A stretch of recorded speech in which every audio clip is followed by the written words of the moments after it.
Yo, what's up guys? Welcome back to the channel, and today I'm going to show you how to transfer an Upstart loan to a different bank account in 2025. So if you change banks and you're going to need to update your payment method for your Upstart loan, and here's how to do that. The first thing is to log into your Upstart account. So you want to go to Upstart's website and navigate to the payments or account section.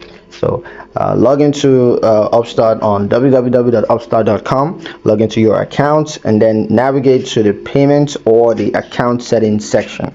After that, you want to add a new bank account. So enter your new bank account and routing number, and ensure that the account has sufficient funds for future payments.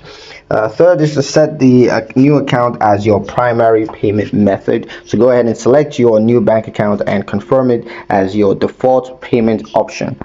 And update auto pay settings if applicable. So if you use automatic payments, you want to ensure that they are linked to your new account.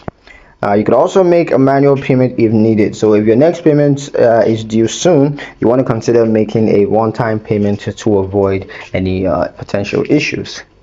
That's pretty much it for the video, guys. Hope you guys liked it. Hope you found the information useful enough. If you did, like the video, comment down below, let me know what you thought. Share the video with your friends and subscribe to the channel if you haven't done so already, and I'll see you guys in the next one.